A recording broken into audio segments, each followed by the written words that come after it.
착지에 대한 걸 좀 알아보았는데요. 발가락 사용도 좀 궁금하거든요. 네, 보통 이렇게 굴리는 방법 있잖아요. 뒤꿈치부터 네. 이렇게 쭉 굴려서 발가락까지 사용하는 방법. 네. 사실 이게 미드풋 착지는 아닐 거라고 보이는데, 그렇다면 미드풋 착지에서 발가락은 어떻게 사용을 해야 될까요? 네, 저도 예전에 네. 배웠을 때는 뒤꿈치부터 나서 네. 아치를 지나서 발끝으로 쳐야 된다고 배웠거든요. 그러니까요. 네. 말도 안 되는 거죠. 네, 이제 완전 트렌드가 바뀌었습니다. 네. 그 이유가 있어요. 네. 그 시간 소비가 네. 뒤꿈치부터 닿아서 중간만 닿고 발끝까지 갑니다. 이렇게 이동 시간이 있잖아요. 닿는 이 시간차를 많이 소비해야 되는 거예요. 손해를 보겠군요. 네, 시간차적으로 손해. 불리합니다. 가장 월등한 거는 이 접촉 시간이 짧아야 돼요. 짧게. 네, 짧아야만 계속 반복적인 네. 탄성을 놓치지 않고 증가시킬 수 있는 거죠. 네. 네. 그러면 발가락을 어떻게 써야 돼요? 그러면 그렇죠. 우선은 그래서 이렇게 굴른다는 거는 시간 소비도 되게 많이 들고요. 네. 그 다음에 두 번째로는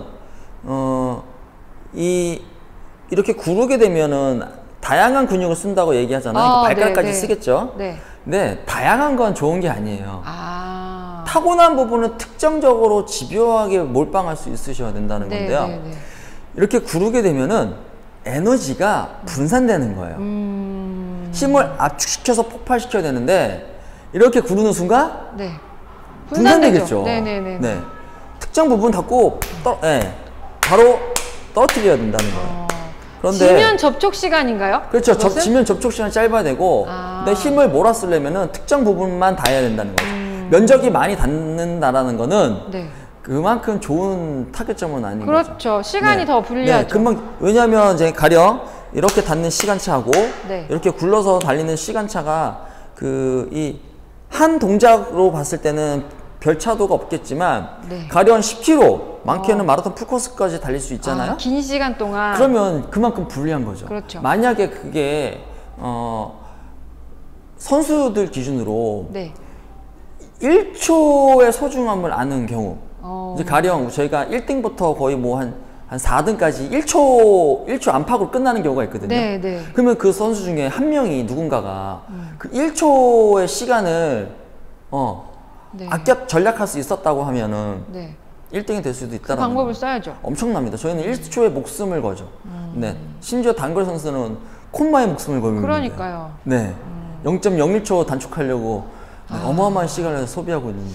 착지가 그렇다면 어쨌든 하나로 연결이 되네요. 네, 결론이. 그렇습니다. 그래서 이제 발가락으로 이제 이렇게 차고 나가라고 하는데 네. 여러분 발가락은 타고나지 못했어요. 네, 발가락은. 불리합니다. 쓸 수 있는 기회를 최대한 막아야 됩니다. 네. 전략적으로 이 발가락이 짐을 이렇게 딱 누르는 순간 힘의 운동 방향성은요 앞으로 못 나갑니다. 뒤로 가나요? 네, 뒤로 갑니다. 그러니까 이렇게 제가 좀 격하게 보여드리자면 이렇게 슬립이 나죠? 아하. 그래서 소리부터 다르네요. 네, 실제로 저희가 이렇게 선수들 뒤에서 이렇게 같이 뛰어보면요 순간 인터벌로 빵 튈 때가 있어요. 네. 그런데 순간적으로 잘 도망가는 아이들은 스피드를 잘 내는 친구들은요 약간 이런 느낌입니다. 이렇게 튀어나가요. 그런데 꼭 팡 튀면은 못 따라가는 반응 속도가 늦거나. 반응 속도가 굉장히 느린 애들이 이제 이렇게 찹니다. 네. 뒤로 이렇게 쓸리는 소리가 나요.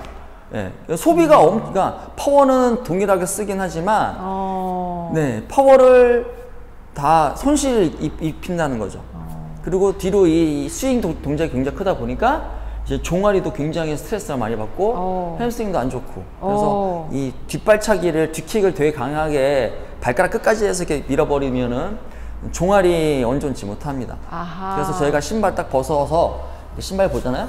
이 앞쪽 있죠. 네. 여기를 딱 신발 벗겨서 이렇게 스피드를 잘 못 내는 아이들 보면은 여기가 굉장히 많이 달아 있어요. 발가락 힘을 많이 쓰는군요. 네, 이렇게 차버리는 거죠. 네, 이렇게 차면. 가끔 신발 상태도 한번 봐야 되겠어요. 내가 어떻게 착지하고 있는지. 네, 빡 이렇게 되는 거예요. 그러면 어쨌든 발가락도 사용하지 않고 네, 가장 타고난 발볼을 착지를 하게 되면 네. 그러면 지면 적적 시간도 짧아지고 그대로 반발력을 튕겨내는 거죠. 튕겨내는 것도 좋아지고 네. 뒤로 밀어내는 것도 없어지고 이렇게 제가 말씀을 드려도요. 네. 여기는 사용이 돼요. 안 될 수는 없습니다. 그런데 그 비율을 줄여보자. 낮추고 컨트롤할 수 있으시면 아무래도 소비되는 게 더 강력한 힘을 낼 수 있다라는 거죠. 와, 이런 것들을 이해하고 달리기를 하면 네, 발가락 이렇게 누르는 순간 뻥 빠집니다. 부상도 확실히 예방되겠어요. 그렇죠. 그 종아리 이제 스피드를 저희가 진행하더라도 여기가 멀쩡한 이유가 그 잡아당기는 원리를 정확하게 이해한다는 거죠. 그렇죠. 그래서 잘 보세요. 그 단거리 선수들이 어떻게 달리는지. 네, 무릎을 위로 들어 올리면서 엄청나게 들어 올리잖아요. 네, 엄청나게 끌어올려요. 90도까지 올라가는 만약에 느낌이에요. 뒤로 밀어버리면은 그런데 이렇게 포빅이 왜 스트라이드가 왜 이렇게 크냐? 그만큼 스피드가 붙었기 때문에 커지는 겁니다. 네. 근데 그거를 더 이상 뒤로 밀리지 않으려고 이쪽 방향으로 엄청난 힘을 몰빵하고 있는 폼이 그 정도인 거예요. 네. 만약에 뒤로 밀어버리면 땅 하자마자 이제 여기 잡죠. 그 가끔 100m 대회 같은 거 보면 출발하고 얼마 안 가서 이렇게 햄스트링 잡고 멈추는 선수들 봤거든요. 네네. 그런 경우겠네요. 맞습니다. 네. 이제 잡아당기지 못하고 순간적으로 밀어서 와버린 거죠. 네. 와, 정말 굉장히 중요한 정말로 그 3분 만에 여기 파열시키는 건 일도 아니에요. 3분도 안 걸립니다. 딱 잡아놓고 뒤로 빡 차면 여기 빡 차지 마십시오. 네. 그런데 위로 강하게 끌어올리는 거는 최고의 트레이닝입니다. 네. 끌어올리는 것. 요령이 아니. 이거를 아는 사람과 모르는 사람의 차이는 바로 경기력이 이렇게 올라가. 그러니까 정말 같이 달리기를 즐기는데 한 분은 폼이 밀어내는 동작으로 하다 보니까 굉장히 저급한 러닝을 할 수밖에 없고요. 그러니까 조금만 올려도 여기가 너무 아픈 거야. 정말 아프고. 근데 무릎을 들어 올려서 달리는 러너는 성장을 10년 넘게 지금 계속 하고 있어요. 이루어지고 있어요. 성장을 하고요. 네, 저랑 지금 운동하는 분들 중에서 10년 넘게 운동하시는 분들 있거든요. 네. 엄청납니다. 지금 나이도 저보다 많은 분들도 있는데 계속 성장하고 있어요. 10km를 지금 한 34분 뛰겠다고 그러고 있어요. 아이고야. 네. 엄청납니다. 네. 멋지네요. 10km 34분, 35분 정도면 거의 거의 상위급이라고 볼 수 완전 있거든요. 탑 클래스 아닌가요? 동호회. 그렇죠. 상위 1% 안에 들어가죠. 대회 나가면 거의 앞쪽에 다 있다고 보시면 되겠습니다. 앞쪽에 계시죠. 네. 그 정도는 이제 즐기실 수 있어야 된다고 생각을 합니다. 맞습니다. 근데 이건 정말 그 깊이도 있게 갈 때 이야기이긴 하지만 어쨌든 천천히 달린다 하더라도 좋은 폼으로 달리고 몸을 부상 입지 않는 폼으로 알고 달리는 것과 모르고 달리는 거는 완전 다르다는 거죠. 맞습니다. 그러면 지금까지 해주신 말씀 잘 기억하시면서 달리기에도 잘 적용해 보시기 바라겠습니다. 부상은 없을 겁니다. 감사합니다.